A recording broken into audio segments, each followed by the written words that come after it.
Ang bibigyan pansin po natin ngayon ay tungkol sa Christians in work clothes. Pag sinabi natin work clothes, uniform. Pag sinabi ng uniform, kung isang organisasyon ay mayroong mga sinusunod na mga uniforms, makikita natin mga subordinate and superior, magkakaiba ng mga uniforme. At ito'y panawagan po sa bawat isa sa atin. Dahil sa karamihan sa atin, o practically 90% ang naririto sa atin ngayon, maliban tayo nagbabakasyon, ang ilan sa atin nagbabakasyon, lahat po tayo, either employer tayo o employee tayo. At papansinin natin na dito sa talatang ating from verses 5 to 9, ay ando ng instructions, hindi mga suggestions, kundi mga instructions na bigay ni Apostol Pablo habang siya ay pinapatubay ng Banal na Espiritu upang isulat ang bahagi ng salita ng Diyos dito kung paano dapat umakma ang isang slave o isang employee at kung paano dapat mamuhay ang isang master o ang isang employer. At mapapansin po natin ito yung matatagpuan sa talatang 6:9, pero ang context o ang pinagmulan na kung saan itong pagbutos na ito ay binigay sa atin ay matatagpuan natin sa kabanatang 5, talatang nauna. Pero gusto kong mapansinin niyo po dito sa chapter 5, 22 to 33, 6:1 to 4 and 6:5 to 9 ay pinag-uusapan ng mga relationships. Ang marriage relationship o marital relationship, ang family, maging ang employment. Alam po natin sa marriage, andyan ang asawang lalaki, asawang babae. Sa family naman, andyan ang mga parents, mga anak. At dito sa employment naman, andyan ang employer at andyan din ang employee. At mapapansin po natin na ang konteksto ay matatagpuan natin sa 22 bago pumasok itong mga relasyon. Sabi dito ni Apostol Pablo, submit to one another out of reverence for Christ. Itong konteksto na ito, sinasabi niya sa loob ng iglesia. Hindi lamang sa iglesia ng Efeso, kundi iba pang mga lokal na iglesia matatagpuan dun sa kalapit. Dahil sa itong sulat na ito ay isang circular letter na inaasahan ni Apostol Pablo na pagkatapos ng babasa ng elder ng Ephesian Church ay pababasa rin sa Laodicean Church at iba't pa pang mga churches na kung saan mga kalapit. Dahil sa alam po natin at that time, hindi multiple copies, kundi isang kopya lang in that sense at kinokopya lang ng scribe upang mabasa sa iba pang mga bahagi. At dito ang pagkakasabi ay submit one to another. Ilagay natin na si Apostol Pablo ay nangungusap sa atin bilang miyembro ng BCF. At ang sabi ni Apostol Pablo sa gabay ng Banal na Espiritu sa bawat isa sa atin, tayo po daw ay magpasailalim sa isa't isa. Hindi mo madali yun. Dahil kung nung wala pa tayo kay Kristo, ayaw natin natatagpuan ang ating sarili na nasa ilalim. Ayaw natin natatagpuan ang ating sarili na inferior. Gusto natin nasa taas. Gusto natin superior. Gusto natin tayo ang nasusunod at hindi tayo ang sinusunod. Pero sabi ni Apostol Pablo sa mga kapatiran doon at sinasabi ng Espiritu ng Diyos sa atin, sa loob ng iglesia nito, mag-submit tayo sa isa't isa, irregardless of whatever positions that we have. Whether we are Mrs. Chairman, whether we are pastors, or whether we are area member and andyan ang area pastor, or whether we are church board members, or miyembro ng tinatawag na transport ministry. Each one of us have to submit one to another. And this is, the reason is, out of reverence for Christ. Bilang pagrespeto sa ulo ng iglesia na walang iba kundi ang Panginoong Hesus. Ito isang panawagan, hindi suhestyon. Ito isang utos na sinasabi ni Apostol Pablo na dapat makita sa loob ng iglesia. Now, we will submit one to another. Even elders have to submit to some form sa mga miyembro, at ang mga miyembro have to submit sa mga elders in that extent. Pero ang reason is out of reverence for Christ. So, ang ibig sabihin po natin dito ay maunawaan po natin sa bawat pong marriage relationship, family relationship, o employment relationship, may foundation. At ang foundation na ito ay walang iba, kundi ang mutual submission to each other. Anong ibig pong sabihin nun? Sinasabi ni Apostol Pablo ng ang asawang babae dapat mag-submit sa asawang lalaki. Pero, ang asawang lalaki ay dapat mag-submit kay Kristo na sinasabi ni Kristo na mahalin natin ang ating asawang mga babae at hindi mahirap para sa kanila ang sumunod dahil sa nararamdaman nila, alam nila na mahal natin sila, anumang mga desisyon natin, alam nila na ito'y dahilan sa pagmamahal sa atin. At kung ganun mangyari, magiging maayos ang relationship sa marriage. But this is submitting one to another. And that's only saying, ang husband, you should submit because that's what the Bible says. But the context para sa isang relationship katulad ng family, ng marriage, pati ng employment na magiging mainam ay kung ang bawat isang sa relationship na ito, partner sa relationship na ito, ay nagsasubmit sa isa't isa. Out of reverence to Christ. Kung titingnan po natin ang family, andyan ang mga magulang, andito mga anak. Ang mga anak ay kinakailangan sumunod sa kanyang mga magulang.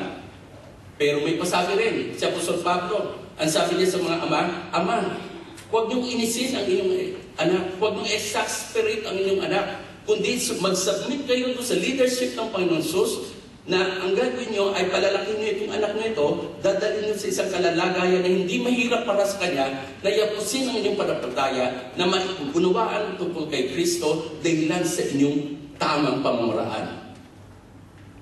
Yun ay responsable kayong mga ama, responsable kayong magulang upang ibigay ang lahat ng pwedeng ibigay upang sa ganun ang anak na ito ay maging nasa mainam at nasa stable na kalalagayan. Ang emphasis po natin ngayon is not about the marital relationship, about the familial relationship. We are talking about the employment relationship that exists between the employee and employer. At dito, ang emphasis, ang konteksto, submit one to another. At ito po ang bibigyan po natin ng pansin. Sabi nga ni Apostol Pablo, bawat isa sa inyo, tignan niyo ang hindi lamang ang inyong mga interes, kundi ang interes ng inyong kapwa. Na hindi lang iisipin ng isang employer ang kanyang interest in that sense, kundi ang interest at welfare rin ng kanyang employee.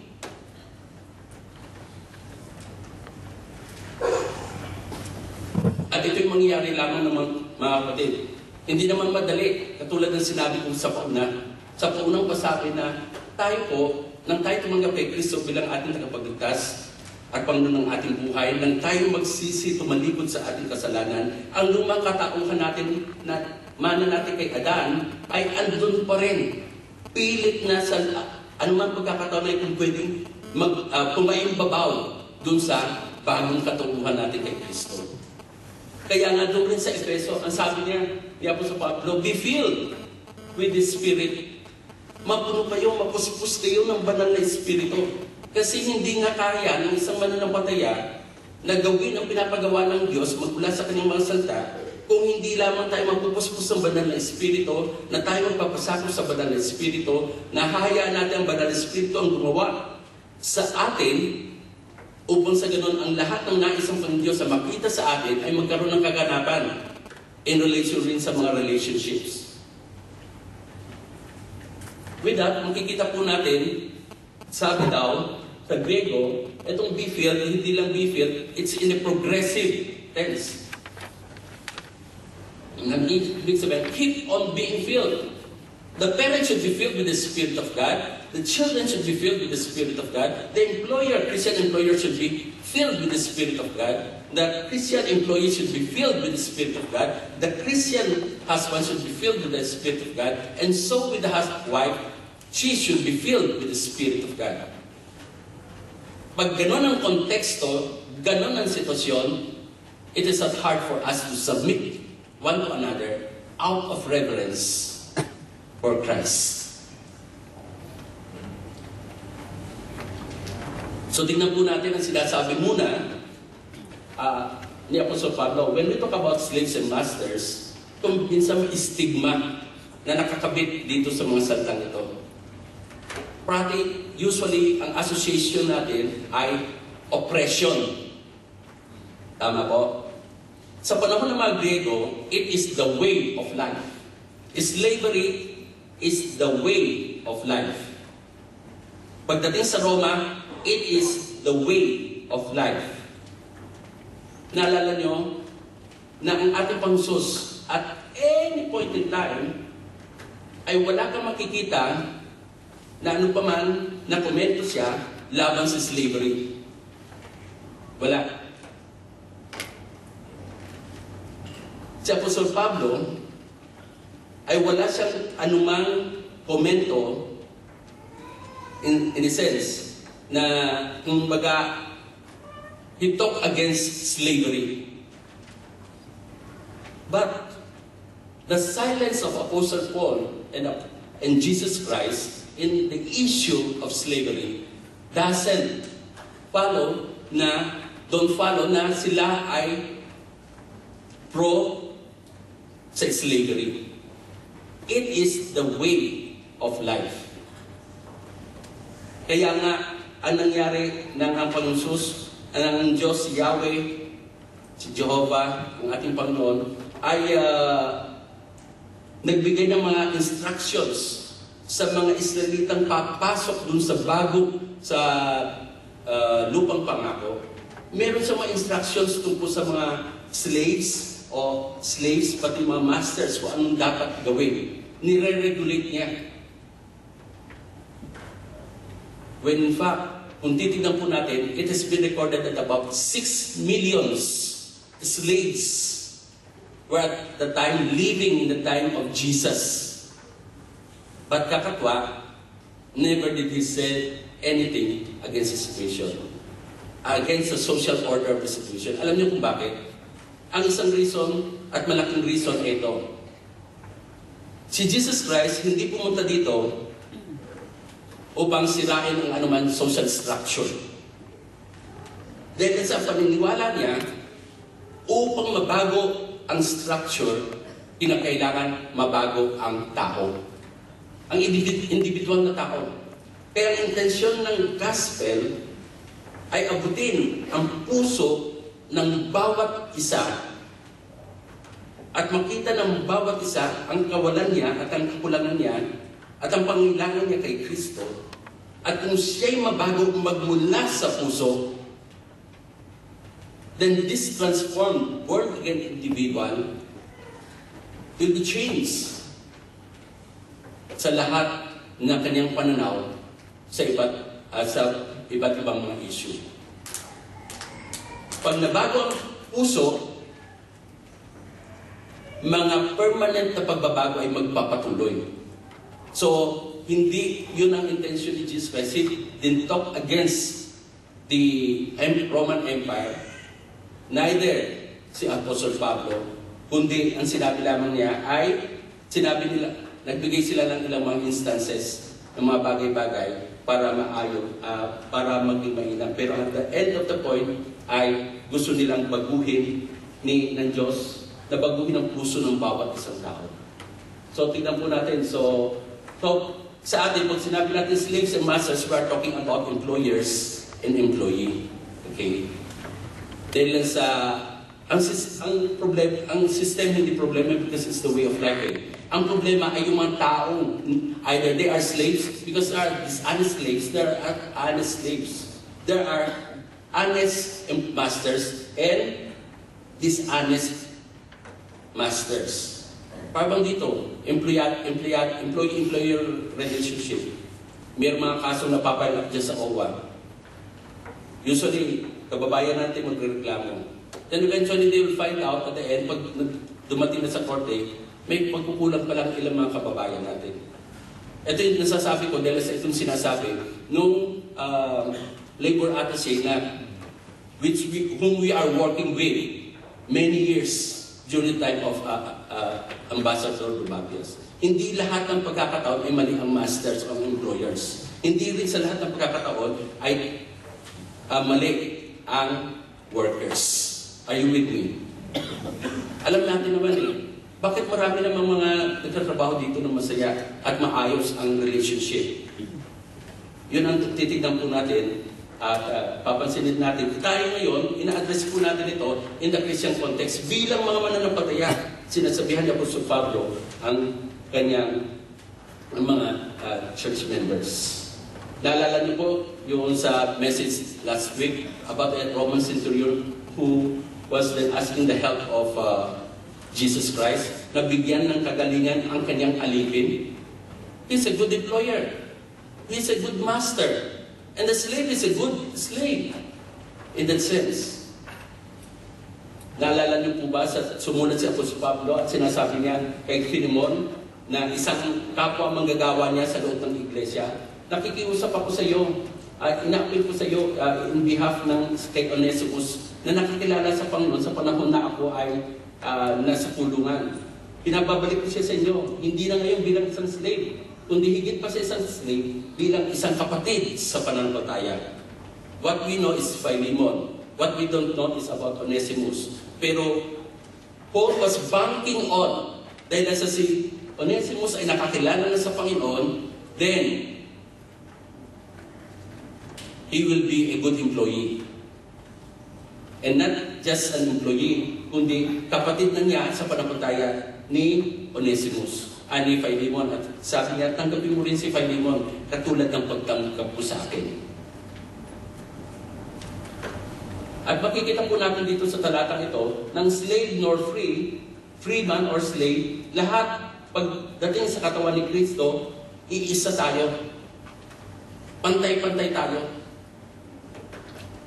Walang pagkakahiwalay. Dito ba, differentiate natin ang mga miyembro natin kung anong uri ng mga trabaho? Hindi. Hindi natin tinitignan at sinusukat o tinitignan ang dinescribe ang isang tao sa ganung kapamaraanan. Pantay-pantay tayo. We are like on the same level pagdating sa ating Panginoon. Sabi niya, obey. Sumunod.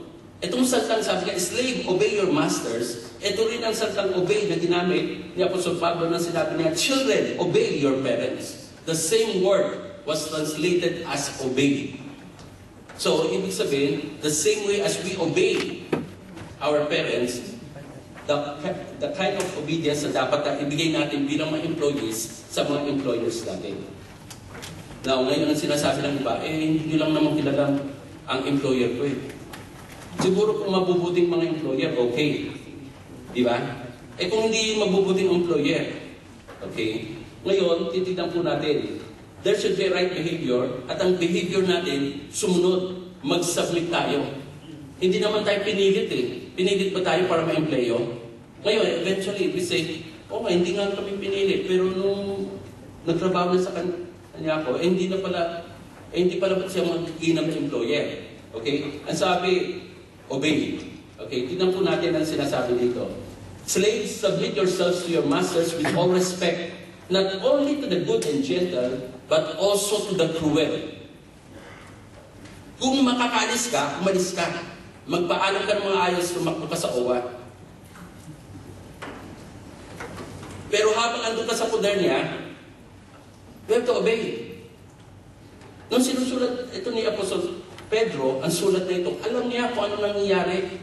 Dahil as I've said, 6 millions na slaves ang andun sa Roman Empire, doon sa lugar na yun. So makikita natin na chances are, itong mga slaves na ito ay meron silang mga employer. Ang ilan sa mga masters sila are cruel. And yet ang pagkakasabi ay same, obey. Now, kung ating buhay ay, anong tawag natin doon? Nasa bingit na, meron tayong pamamaraan na pumunta at tumakbo doon sa embassy upang mag-seek ng refuge, upang mapakinggan ng authorities sa embassy eventually, pag dumating na master, pati employee, o employers and employee, ang bawat sides at mapakinggan kung anong tama. But the Word of God says, even to those who are cruel, that we have to give due respect. And in respect, we should submit.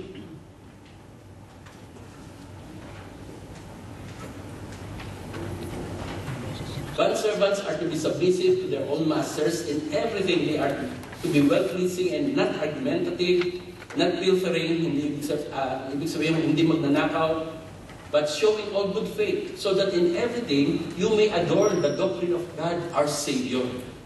Lalo na kung sinasabi natin born again tayo, na tayo mga manampalataya, na tayo ay sunod ni Kristo.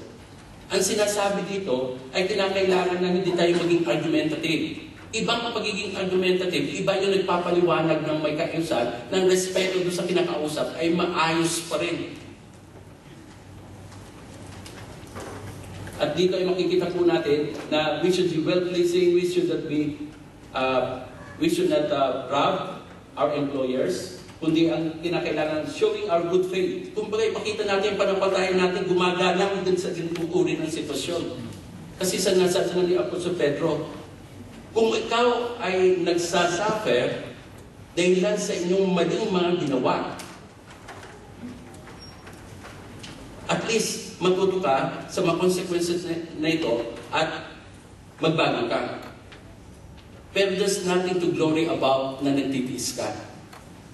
Pero kung ikaw ay nagsasuffer dahilan sa hindi naman mali ang ginawa mo at hindi mo kasalanan, ilapit mo ito sa Diyos. And the Lord will look at it.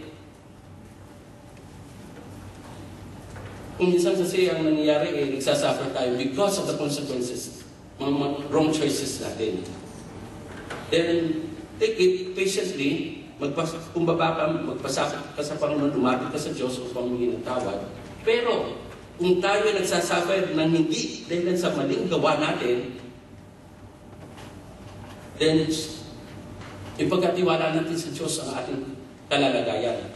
At kung mayroong pamamaraan na tama at nararapat upang ma-voice out itong sitwasyon ito, i-voice out ito, but as long as you are under your employer, you should respect.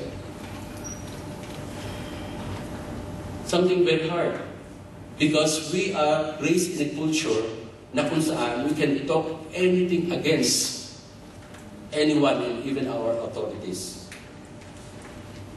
When you listen to the privilege speech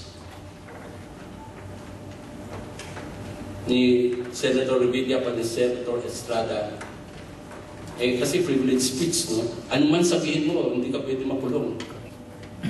Pero kung Kristiyano ka, hindi sa ganung pamamaraan. Kung talagang feeling mo, ayusin mo sa pamamaraan tama at nararapat. Hindi argumentative. Ikaw ba, hindi lamang ang behavior natin ay mag-submit sa ating mga magulang, sa ating mga employer. We should, sabi dito sa slaves, obey your earthly masters. Dito sa your earthly masters, sinasabi dito ng Apostol Pablo, sumunod kayo sa inyong masters dito sa lupa. Nang ibig sabihin, in a way, okay, Ami, pindot.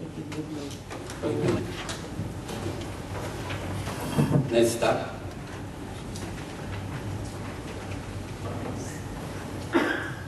Magkaroon tayo ng right perspectives.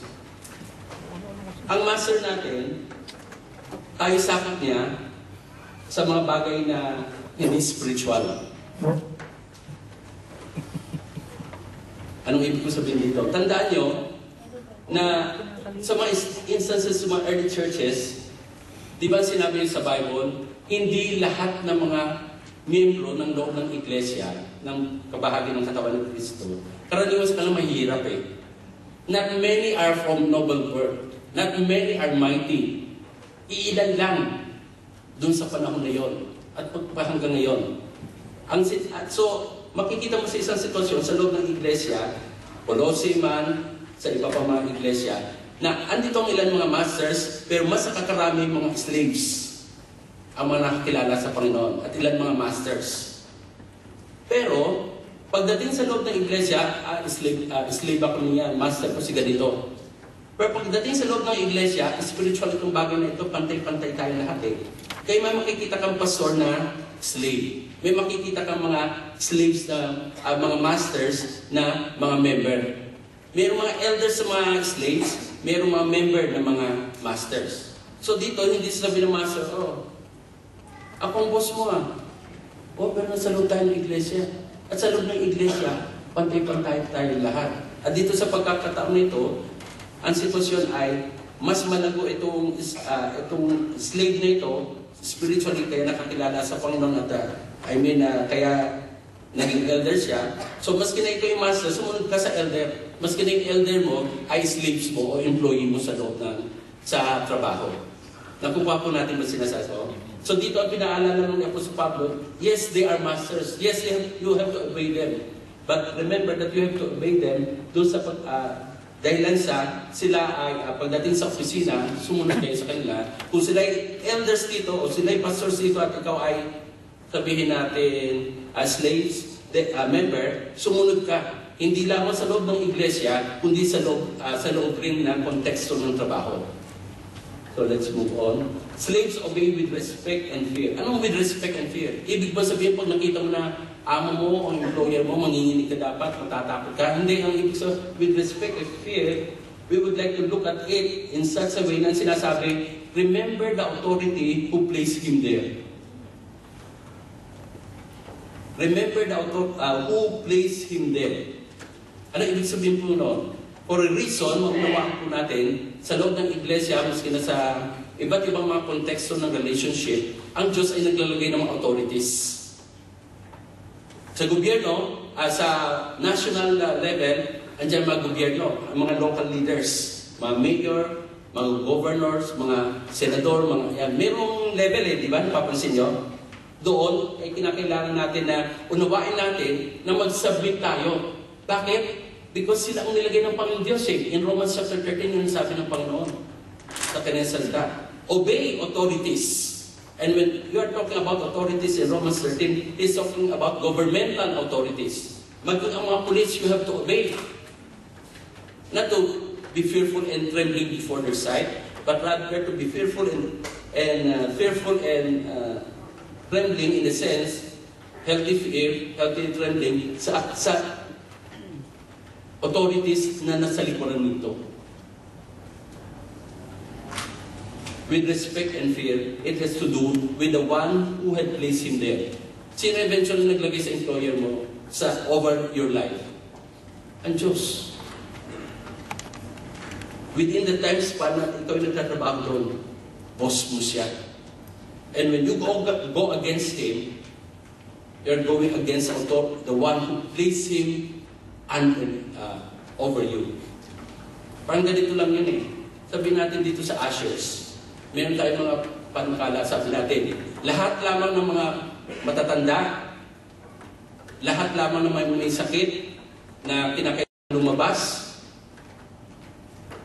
kung mag-CR dahil sa nahihirapan sila, lahat lamang na may mga anak, lahat lamang na may kapansanan ang upo sa unang sa dulo ng dalawang linya ng benches.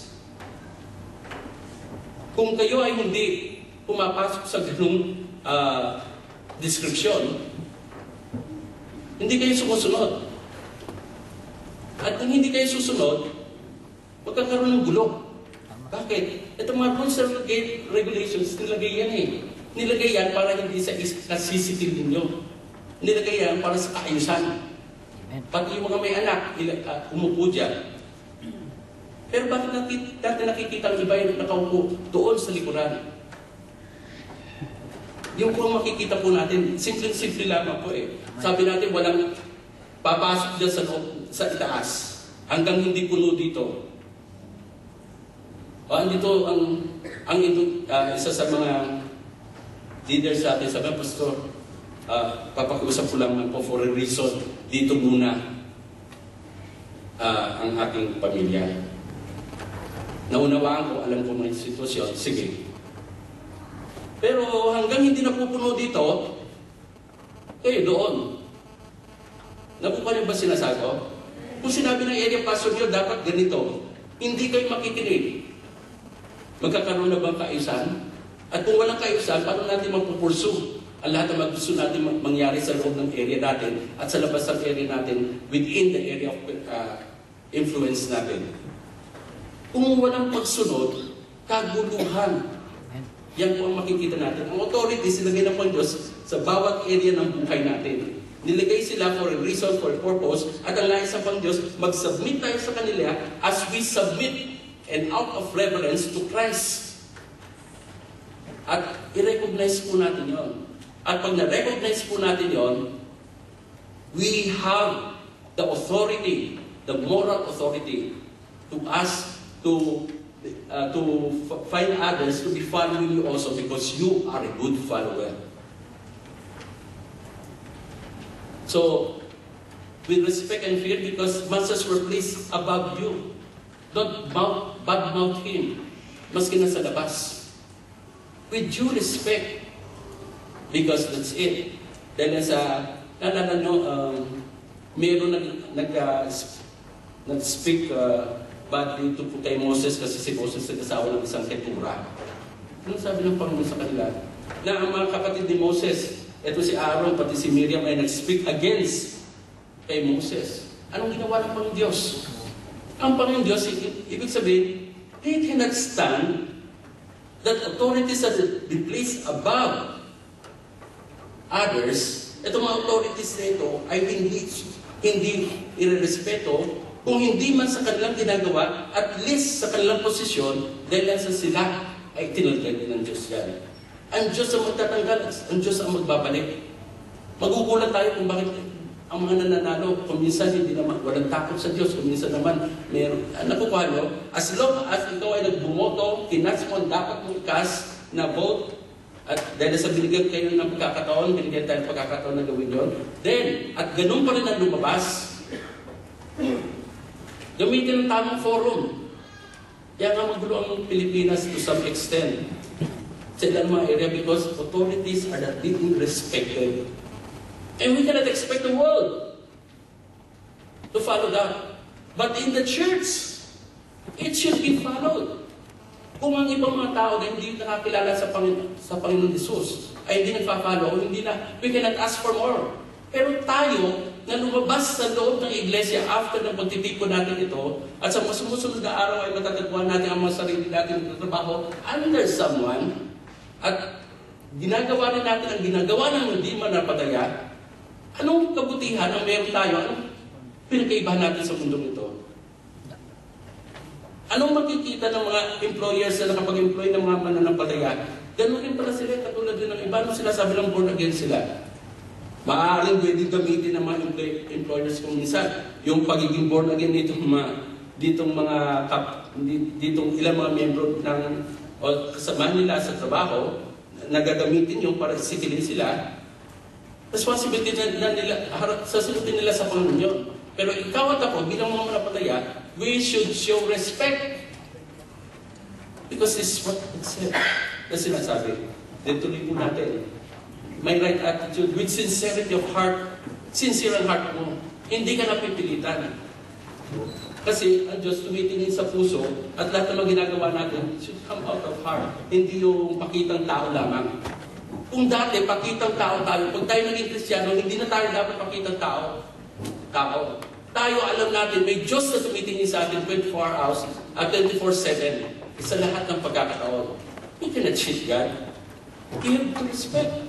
And when we obey, it should be out of sincerity of heart because we are doing it for the Lord. We are not just simply employees, we are Christian employees. Ito, we should look at it in a bigger part. We are part of a bigger whole. Yun ang gusto natin makita. Hindi lamang kayo mga teacher, hindi lamang kayo nagtatrabaho sa factory, hindi lamang kayo nagtatrabaho sa bahay, hindi lamang kayo mga magulang. Mga Christians, ang mga Christians, mayroong adjective na nalaga. Adjective, Christian parents, Christian children, Christian employees, employers and all. Kapatid, makita po natin, with sincerity of heart, mayroong tamang commitment. Genuine loyalty habang andun ka. You should be loyal. At kung you find yourself you cannot be loyal, Labas ka doon sa sistema yun. Nang ako'y nagkaroon ng issue, it's actually not an issue personal, kundi issue with issue na kasama ng ibang mga church members, ay may issue na kami doon sa head pastors namin. And I'm working as his secretary. I have to resign. And I cannot say anything against my pastor. I have to resign because I'm employed under him. But between, anong sinabi na sa akin when we are in the faculty rooms, kanya-kanya kami yung faculty room, sabi na, Freddy, alikan. And he wasn't talking to me, please help me, sabi na sa akin. So, Pastor, what I can do is, I can help you if you will tell the truth. Kung ikay magsasabi ng totoo. But if you will not see the truth, then I have to resign and, kumbaga, I have to resign and choose to follow God. But as long as I'm under Him, I should not say anything against Him. Ganun po yun. We have to realize that. But ang commitment natin sa Diyos, eventually at the end of the day, pero genuine loyal natin, pakita natin. Pati ko sinasabi, kapag isang establishment ay nag-employ ng mga mananampataya, whether they know it or not, I would say na pinagpala ng kumpanyang yun dahil sa merong ilan na naroon na makakatulong sa kanyang kumpanya. Tama po ba yun? Dapat. Tama. Kaya nga dapat ang gusto natin, makita natin, at makuha natin kung tayo mga employers, makakuha tayo mga mananampatayang employees. No? Then, sabi na, therefore it is necessary to submit to the authorities, not only because of possible punishment, but also as a matter of conscience. Konsensya natin, na alam natin ang Diyos ang nagluklok sa kanya dyan, ang Diyos ang nilagay niya ang Diyos ang nilagay sa kanya na maging otoridad dito sa aspeto ng aking buhay for reason for this particular season. He knows it, He allows it, so I have to submit. And because of that, I cannot go against my conscience because I know I'm responsible to God. And if I'm responsible to God, I should find myself also responsible to be maging mainam na empleyado sa employer nito. Sabi ng winning the respect of outsiders. Pamumuhay natin, yung trabaho natin, does it gain that respeto ng mga hindi mananampalaya? Salamat sa Panginoon, meron tayong dalawang kapatiran na nakakuha silang awards. Praise God for that. At obviously, I would say also, sa mga kapatiran natin na naka-employ din sa eskwela na yun, na hindi nakatanggap ng award, alam ng Diyos ang ginagawa niyo. Hindi naman pwede siguro lahat ay mabigyan ng award. Ewan ko kung ano. Pero, ang sinasabi natin, hindi po kahit hindi po kayo nakakuha ng award ay hindi exemplary ang service niyo. At the end of the day, ang Diyos ang nakakadami. Tama po? Yun po ang mahalaga. And we rejoice with those who have awards and those who have worked so hard pero hindi pa nila time para sa susunod na pagkakataon. So keep on. Just as you would obey Christ. Yun, no? Mag-obey tayo kay Christ. Ngayon, right motive. Ito po.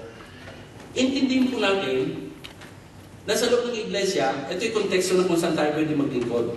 Pero ang paglilingkod ay hindi lang mang sa loob ng iglesia. Hindi rin lang mang sa loob ng pagkakataon nagpapadala ng mga area na mga representatives of the hospital ministries. At paalala lang naman po, nagkakalimutan mo ata tayo, yung mga area representatives po sa mga hospital ministries. Lahat tayo naglilingkod sa konteksto ng loob ng iglesia. Pero gusto kong tingnan niyo po, doon sa Romans chapter 12 verses 1 and 2, ang sabi niya po sa Pablo, kaya nga ipinamamanhig po sa inyo, yamang itong ginawa ng Diyos. Magmula sa chapter 1 to chapter 11, na kung saan tayo mga kasalanan ay tinubos niya at binigyan na ng bagong buhay. Ang sabi niya, ang mga kapamuraan natin ay i-offer natin ang ating katawan bilang haing buhay. Haing buhay. So, anong ibig sabihin nun? Ang gusto ko kong ipuntos dito ay ganito. Ang worship place natin ay hindi lamang sa loob ng iglesia, hindi lamang pag nagkakatipon tayo. Ang worship place natin ay sa workplaces natin, respective workplaces natin. Lahat ng magawa natin, may we be able to offer it as an offering unto God. Kung gano'n ang pagtingin natin, then we would realize ourselves, as totoo naman, we were sent to that office, we were sent to work in that office, we chose it, obviously, at the employee title, we were chosen to be there, we are representing God doon sa workplace sa pinagtrabahoan natin. Tayo mga witnesses by the type of works that we do, by the quality of works na bunga nito. We are. At gusto natin na makita natin ang konteksto na naglilingkod ako habang ako nagtatrabaho sa opisina. Naglilingkod ako habang ako nagtatrabaho sa factory. Ako naglilingkod habang ako nag-aalaga sa mga anak ng mga employers ko. Kaya kung minsan nakakapakinig ako, ewan ko kung dito o sa labas, ay kung minsan talaga pag ako nagalit sa aking amo, kahit kung ano-anong inahago ko sa pagkain, hindi naman nila alam pagtitignan. Yan, luto na. Grabe. Talaga ng salta, grabe. Hindi naman nakakilala ng amo. O nga, hindi nakikita. Nakikita naman ng master natin sa heaven. Ang sitwasyon dito, nung pumasok tayo, bilang na-born again tayo, meron tayong master sa heaven na tumitingin sa atin 24/7. Yung kwalidad ng trabaho natin. Mga kapatid, hindi tayo mahuhuli ng mga employers natin, pero mahuhuli tayo ng Diyos. At dito, yung mga sabihin natin, hindi nagiging mainam ang patutunan natin. So whether you eat or drink or whatever you do it for the glory of God. Kung minsan, memory verses lang na ito, pero hindi tumitimo sa puso natin, na it means everything. Whether eat or drinking or whatever you do. So, doing the will of God from your heart, no? Not only when there ay, araw na ng promotion, darating na isang buwan, obserbahan tayo, pagbutihan natin, ha? Mga kapatid, kung pwede, maalala natin, obserbahan tayo ng Diyos araw-araw. So, pagbutihan natin. At lastly, dito sa bahaging ito, with the right diligence, not by eye service, talagang tutok. Trabaho talaga, no? Whatever you do, work at it with all your heart. Serve wholeheartedly as if you were serving the Lord, not men. Buong puso, ibigay mo. Hindi. 50 dinars ang sweldo ko, 50 dinars for lang ibibigay ko. Bakit mo tinanggap ng trabaho? Ang problema, bakit mo tinanggap ng trabaho? Kung portion lang ibibigay mo.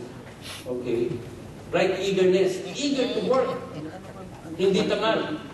May pang Kristyano na lalo naging tamad nung naging Kristyano sa trabaho niya. Wala, imposible. Baka meron, pero... Okay? Ito ang gusto kong kita. Because you know that the Lord will reward everyone for whatever good he does, whether he is slave or free. Ang final paymaster natin, ang final payroll natin, matatanggap natin yan, kapatid. Kung hindi man tayo masaya doon sa sweldo na meron tayo, bagamat pumirma tayo, tinanggap natin ito, gawin natin ang pinakamainam. Kung hindi man tayo maumentuhan for a reason or what, gawa tayo ng mainam because the Lord will reward everyone. Hindi siya debtor ng sino pa man. Hindi siya magkukulang. Right incentive, final paymaster. Now, gusto ko po sabihin, pagdating naman po, so dapat obey tayo, mag-respect tayo, mag-submit tayo, genuine loyalty, act of worship, going to serve God, final paymaster. Pero ngayon, may sinabi Pablo sa mga masters, sa mga employers dito, at sa mga magiging employers. No? Ito mga Christian employers ang sinasabi. Treat your slaves in the same way. In what way? In the same way. That means, kung hindi ka nag-obey, hindi obey naman ang gagawin mo bilang employer, no? You have to obey God, na titignan mo ang welfare ng iyong mga empleyado. You should respect Him as a person. No, you should respect Him as a person, not as a tool. Na hindi naman natin ginagawa yun. Totoo lang. Respect Him. I-respeto mo ang mga karapatan na meron siya. There should be genuine loyalty. Commitment mo rin sa empleyado mo. Nagkaroon ako ng mga employers na hindi Christians, pero very challenging. Nagbibigay sila ng housing sa kanilang mga empleyado. Marami siyang ginagawang pamamaraan. Kung minsan, may mga pagkakataon, hindi, nagbabayad din siya ng portion ng, greater portion ng SSS nila. Let it be your act of worship, mga employers and would-be employers. Act of worship mo yun. Kaya makita sana nawa nila ang Diyos na sa inyo kung paano siya mag-act kung siya employer. Gawin po natin as an act of worship. I'm going to serve God. Now, ako yung boss, but in reality, I'm going to serve God as an employer. And final remaster. Kung kayo ay nagbubulangan ng ilang mga employee nyo na hindi man napatayan at hindi nyo mahuhuli, ang final remaster, maging tapat pa rin kayo. Do what should be done. Then treat your slaves in the same way, no? Pagkatapos on, yan, going to serve God, then do not threaten them. Challenge them, reward them, encourage them. Warn them in a way na hindi nawawala ang pagkatao nila. Kausapin niyo sila ng mainam. And that he who is both their husband and yours is in heaven. Pareho kayong isang boss, isang Panginoon na nasa langit. He's talking about sa loob ng iglesia kasi ito eh. So mga kapatid, palalahanan natin natin mga sarili. We are serving God as we serve our masters. Give what is due them as we give unto the Lord. Tayo po yung minala.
Dad!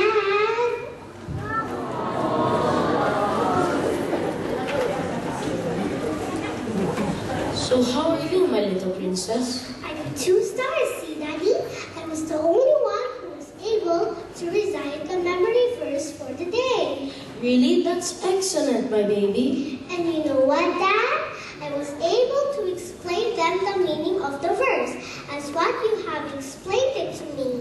My child, your mom will be surely so happy if she were here. She sees us, Dad, from there.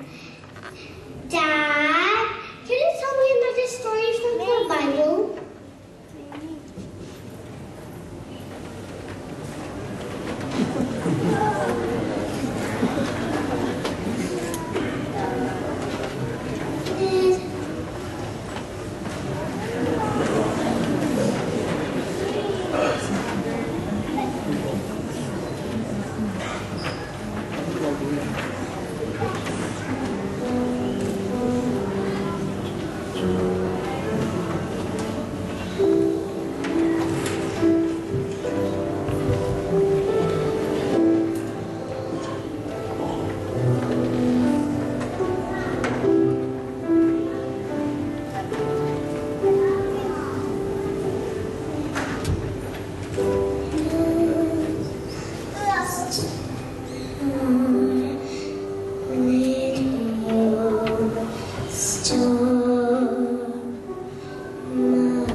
I am not them.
lady.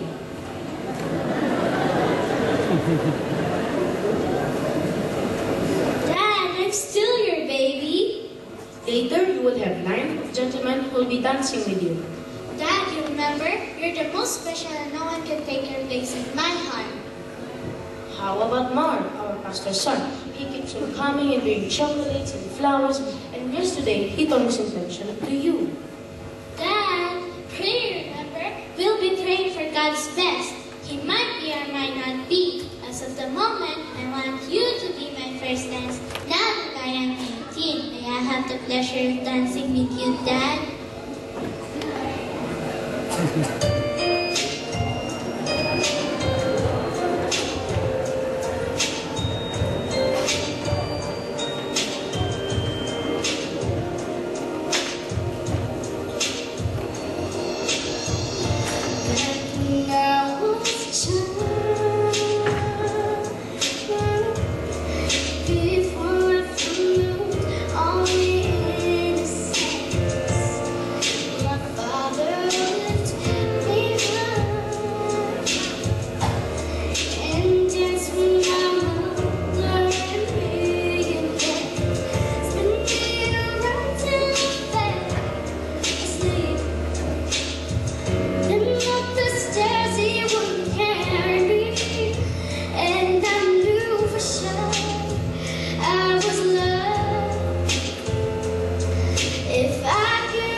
Finally, Dad, I'm done.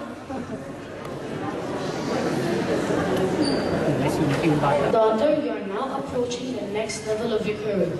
I am so proud of you. It's all because of God's grace, Dad, and the support system, and the love you never fail to show me. I and your mom are so proud of you. I love you, Dad.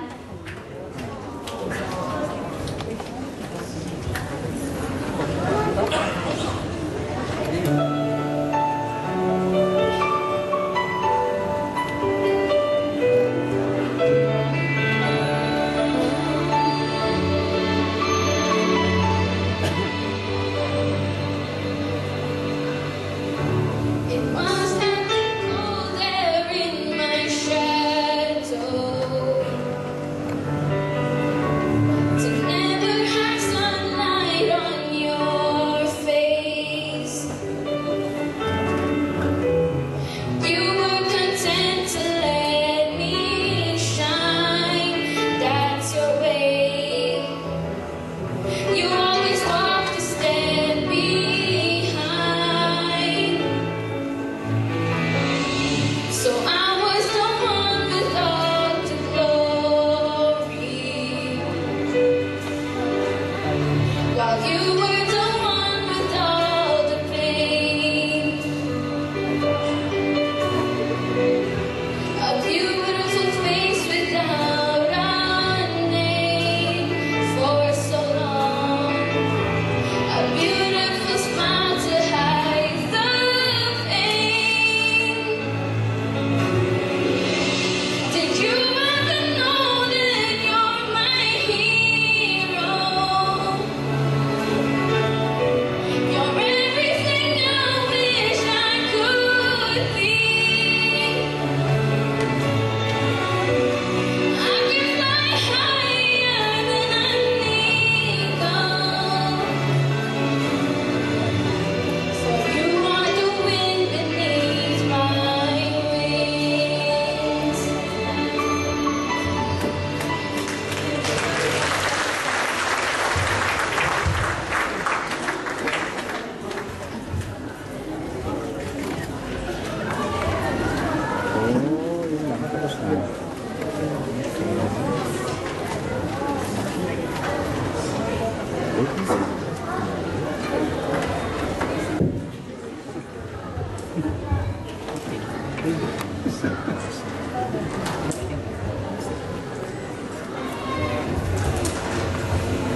Sing me a song again, Daddy.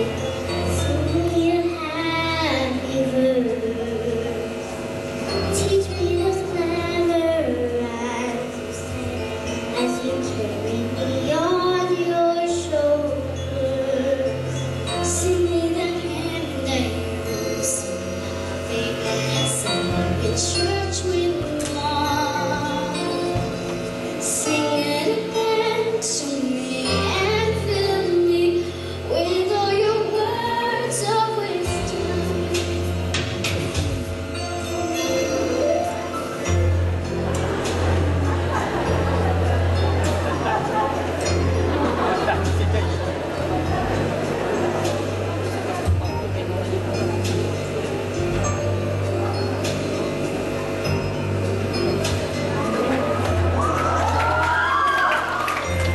Honey, our daughter is getting married now.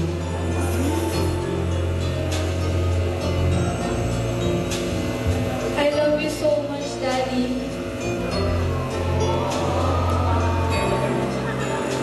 There is now no little church. Mark is waiting. I am standing at this threshold in a chapter in my life, and I'm asking for your blessing as I'm about to be the wife of a man I know who loves me, and I'm proud to be his bride. That the time has come for me to leave your side. So sing me a song again, Daddy. Sing me a happy life. Wrap me inside your arms, Daddy. Through this is not goodbye. Your songs will live forever in my heart when times get rough. The ones I most remember are your songs of love. Songs will live forever in my heart when times get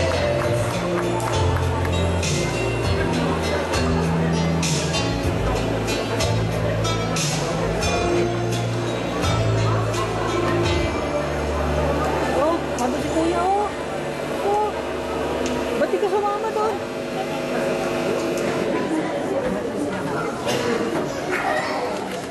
Wala ako, mga anak ko. Nakakasal lang, bigla lumabas, ang dami anak.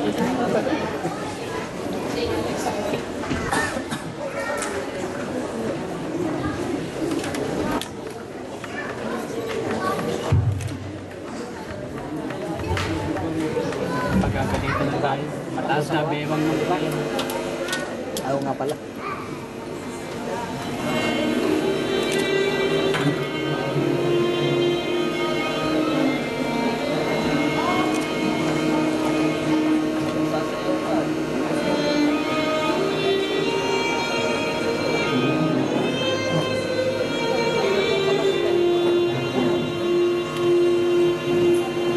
Wake me up.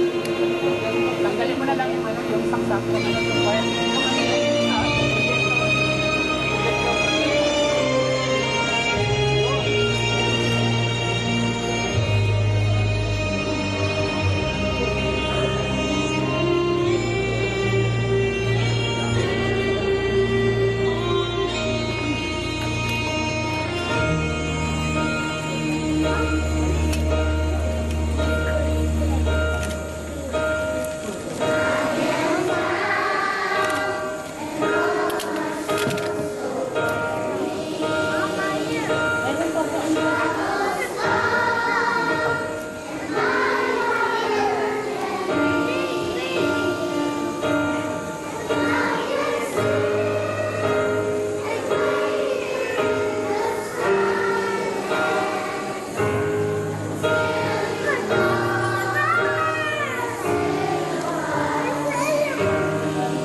we stand and join us in this prayer?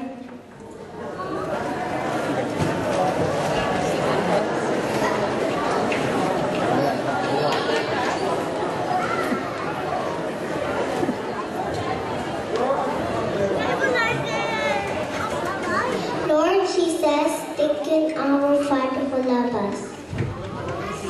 You bless all the Father in the whole world, guide them to be the good role models and loving to all their children. Always give them grace and patience to handle in the loving way. In Jesus' name we pray. Amen. Nagtutulay po kami muli sa mga ama ng tahanan. To all fathers, happy Father's Day. We love you so much. Yun. Galing po. Okay. Nagtutulay po kami whether you're our biological father or foster father, stepfather, adoptive father, or father-to-be. Lahat po ng mga fathers, even the single fathers and yung mga mothers na gumagabay sa mga magulang na nag-iisa, kayo po ay inaanaya namin tumayo muli at meron po kami maliit na token para po sa inyong lahat. Maraming salamat po.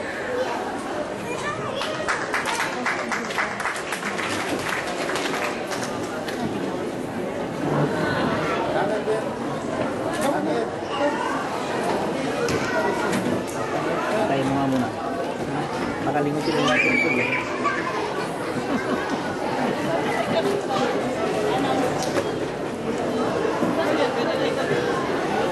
Okay, magandang hapon po. Habang pinapamigay po nila yung token po sa mga fathers po, tuloy po tayo sa mga announcement. Tapos, yung prayer po for the fathers.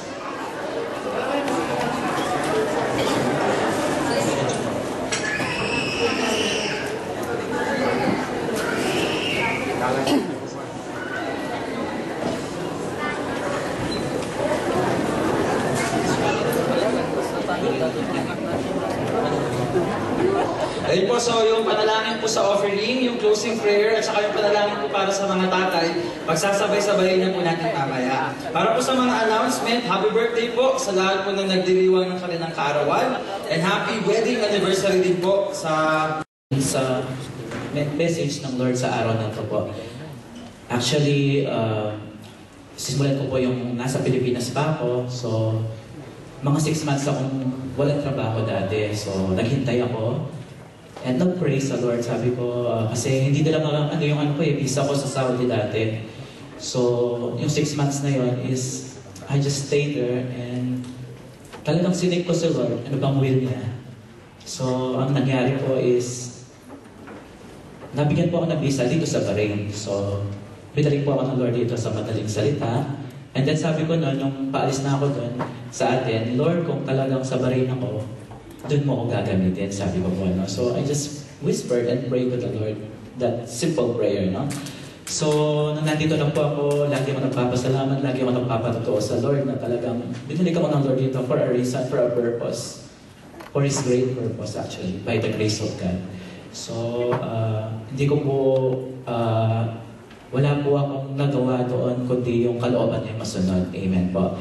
So, yung 1 month ko po na pagtitraining dito sa company ko is truly God is good. So, I just obey all the rules and regulations and everything. So, dahil nasa HR nga po ako, tunay nga pong ako ang gumagawa ng policies din. So, talagang kailangan mo sumunod. Kailangan mo maging role model, no?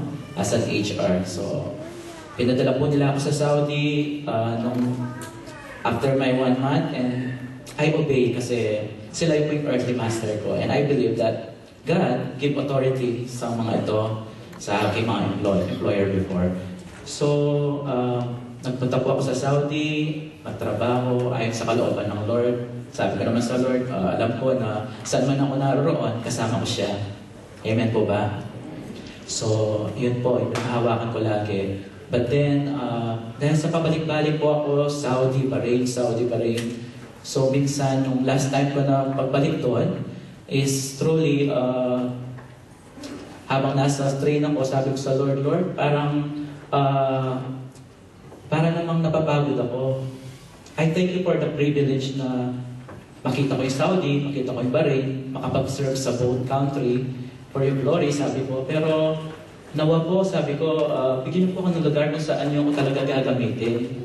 Kasi na-feel ko na yung hunger ba, yung thirst na nagagamit ka ng Lord sa ministry na tunay nga na, kasi okay, nagagamit din po ako sa Saudi, may church po doon. But then, hindi po ganun yung commitment kasi pag ganun. So, wala talagang commitment sa church. So, sabi ko sa Lord, nawa, ilagay mo ko sa lugar na kung saan talaga mo ko gagamitin at mag-glorify pa kita lalo. Kasi feeling ko nadadaya ko sa Lord, nadadaya ko kayo dahil hindi po nagagamit yung gift na binigay niya sa akin. So, I desire for that and a simple prayer like that. And after a week po nun, hindi po yun inaasahan ko yung termination letter na matanggap mo. But then, the Lord give me peace, no? Sabi ko, ba't kaya ganun? Ba't ako na-terminate? Wala naman akong ginawang masama. So, ang ano na lang po nila doon sa termination is about, na-late daw ako dahil galing ako dito. So, sabi ko, wow, galing naman ako dito sa company ko. So, parang imposible, no? But then, I just trust the Lord and I keep on praying and thanking Him. Alam ko may plano siya. So, lagi pinangahawakan ko yung Romans 8:28, for all things, God's work together for good for those whom He loved. So, He loved me. He loved you. Amen po. So, He has a purpose. He has a great purpose actually. Kaya nangyari yun. So, yun po yung pinangahawakan ko. And then, sumunod po ako sa processing nila sa lahat ng kanilang inutos, sa lahat ng kanilang ginawa. Para po akong bilanggo or para po akong nabil ko doon para akong nung pag-uwi ko is para akong kriminal kasi kinuha nila yung passport ko. Sabi ko, ba't kinuha nila? Kailangan ko yun kasi pupunta pa ako ng Bahrain, diba? So, parang ang hirap sa akin kasi ako yung humawak ng passport, kinuha nila yung passport ko. So, but then, the Lord always give me peace. So, sa mga pangyayari yun, wala po tayong dapat gawin kundi magpasalamat sa Lord. Sa kabila nito, sa kabila ng mga pangyayari yun. So, I just always keep thanking the Lord and praising Him in spite of what happened. Nung pagbalik po dito sa Bahrain, mga 1 week po ako dun sa accommodation namin doon, sa dati kong company. But then, sabi ko sa Lord, kung ano pong will mo, yan po yung maganap. Kung will niyo po na talagang dito ako mag-stay, I pray na bigyan po nila ako ng release, bigyan po nila ako ng pagkakataon na makahanap ng trabaho, which is nangyari naman po. So the Lord promise talaga na yun po, ang nangyari po yung pinag-pray ko, bigyan po ako ng release, but then agad-agad na kinansel yung visa ko, parang nashock ako at first kasi agad-agad kinansel, but then as I pray and as I talk sa mga ibang manager dun sa dating company, sabi nila, okay lang yan kasi bibigyan ka pa namin ng chance for extension. After ng expiration ng extension mo, bibigyan pa namin another month hanggang makahanap ka ng trabaho. So, I thank God for that kasi siya naman po ang may dahilan kung bakit nangyari yun. No? So, kalooban niya po talaga. Then, after that po, yung magti 3 weeks na ako na walang trabaho, nag-apply naman po ako. Maraming kapatid ako sinendan ng CV ko. Si Pastor, isa po siya sa nagre-recommend sa mga kapatid. Talagang thankful po ako sa tahanang ito na tunay na ako na full support po sa bawat isa. Every time that we need a help, they are ready to help us. Amen po. So, glory to God sa ganun pong relationship na meron tayo dito sa church. And then, okay po, sabi ko po sa Lord, parang 3 weeks na, sabi ko, parang ang hirap na. So, kung kalooban nyo na uuwi na po ako, sabi ko sa Lord. Kasi parang nahihirapan na ako kasi nahihiya na rin ako sa aking mga kapatid na tinitirhan sa bahay. Kina Brother Eric, yan. Doon po ako nakatira. Free food and lodging. So, I praise God in their life. Though, pinagluluto ko sila. Amen. So, praise God po. May kapatid po tayong mga tunay nga pong handang kumupok sa atin. No? So, ayun po. After that, the Lord answers in a very quick na talagang ang dami na tumawag. Ang dami na pong mga nag-interview sa akin. But then, one thing na hinahanap ko is sabi ko sa Lord, Lord, kung kalooban niyo to, alam ko, hindi naman ako bibigyan ng trabaho na parang mababurden ako. So kasi yung unang nagbigay sa akin is just parang magsisimula ulit ako, pero pagod na naman, parang pa-travel-travel na naman. So parang hindi po yun ang inilig ko. Inilig ko, stay ako sa lugar kung saan mo ko gagamitin, Lord. So naging firm po ako doon. So sabi ko, ngayon Lord, kung wala na po talaga, pwede po akong umuwi. Ayon sa kalooban mo, sabi ko sa Lord. But then, hindi po natapos doon. Yung gabi rin yun, may tumawag din na isang kapatiran na interviewan po daw ako ng amo niya. So, thank God po, yun, na-interview po ako. But then, bago ako ma-interview, talagang katakot-takot na struggles eh. Naglakad po ako sa mainit na lugar kasi nga, nagkamali ako ng office. Yan pala, pa sa kabilang building yung office. So, nakasuit ka, tsaka nakatay, naglalakad ng 3 o'clock in the afternoon sa daan. So, naiiyak ako, sabi ko sa Lord, Lord, pagkalooban mo naman mangyari ito eh, kahit na nagmumukha akong katawa-tawa, but then, it's okay, Lord. It's for your will. It's for your glory. So I will do. Kung doon po ako sa building na ilalagay na yun, Lord, doon po ako, sabi ko. Actually po, kung pamilyar po kayo sa akin, lagi akong nagsiselfie. Nakikita niyo po yung selfie ko doon sa building na yun. Kilala niyo po yung World Trade Center. Doon po. Nagsiselfie lang ako dati doon. Pero dinisire ko, sabi ko sa Lord one time na naglalakad ako, Lord, pag bibigyan mo ang trabaho, gusto ko sa building na yan, no? Ang ganda, parang napaka-professional, sabi ko, no? Parang napaka-simple prayer para sa atin. But then the Lord honors our heart if it is pure. So, masyak ako. Doon pala ako talaga dadalhin ng Lord. Doon ako binigyan ng trabaho. So, ayun po, sa madaling salita, sa pagbagsak po natin, lagi po natin alalahanin na ang Lord po ang may dahilan ng lahat ng ito. Kasi kung tunay nga po tayong nakikinig sa Kanya at nakatuon yung faith natin sa Kanya, siya pa rin po mag-aaon sa atin at mabibigyan na po ng glory and honor and praise ang Kanyang pangalan. So I give back to God all the glory and honor and praise. Nakawalmit na po ako sa trabaho at processing na po ang visa ko. Kaya nga po, praise the Lord. At lahat po ng ginawa niya ay para sa kabutihan natin. Glory to God po. Amen. Oh, BCF, put your hope in the Lord. Amen po ba? Pwede po bang umiti tayo para mag-Biyernes Santo ulit? Hallelujah. Sino po ba excited mula kaninang pag-isip pa lang? Alam mo na, ikay pupunta ng church, mamimit mo ng Panginoon, mamimit mo ng iyong mga kapatiran. Palakpakan na po natin ang Lord. Hallelujah. Praise you. Sige po, pakawalan mo yung kaligayahan yung alalahan na gusto ko sa oras na ito. Thank you, Jesus. Thank you so much, Lord. Hallelujah. Kapatid, naniniwala ka ba na ang Panginoon hindi siya gumawa ng pangit? Wala siyang pangit na nilikha. Naniniwala ka ba? Yes. Kung naniniwala ka, sabi mo, Amen! Yes. Amen! Hallelujah! Pwede mo ba tingnan yung katabi niyo? Kahit sino man? Tingnan mo yung mata, sabi mo bigla, wow! Come on, say, wow! Pwede ba sa kabila naman, sabi mo, wow! Hallelujah! Yan yung ginawa ng Panginoon na sobrang guwapo, sobrang ganda. Everything was good! Hallelujah! Praise the Lord! Pwede po ba tayo umikot? Ipadama natin kung gaano natin kamahal ang ating mga kapatiran as we sing this song. Praise the Lord! Hallelujah! Woo! Galaw-galaw! Come on!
last week, iisa po ang sikat sa ating kalagitnaan. Amen ba? Hindi mga favorite na basketballista nyo o yung mga artistang gusto nyo, kundi ang Panginoon. Sino po bang nagbibigay kulay sa buhay natin? Sa mga dalagang binata, yung crush nyo ba na pag nakita nyo, nagiging rainbow ang lahat ng paligid ninyo? Or yung mga asawa ninyo, trabaho nyo, yung pang mataas na posisyon mo at mataas na sweldo mo? Yun ba? Hindi po mga kapatid, iisang dapat magbigay ng kulay sa ating buhay. Amen ba? Ang ating Panginoong Jesus lang. Kapatid, palakpakan mo nga ang Diyos na excited ka. Hallelujah! We're excited to Lord. Woo! Oh, Jesus! Panginoon, patuloy ka namin itataas sa aming kalagitnaan. Salamat sa pag-ibig mo. Hallelujah! Sige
Panginoon, iisa ang napakasarap papurihan at yun ay ikaw lang, O Diyos. Hallelujah.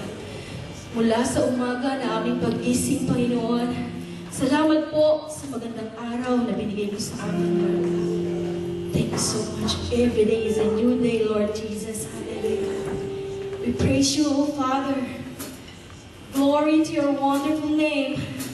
Patuloy ka namin papupurihan, O Diyos. Hindi kami magsasawa na purihin ka.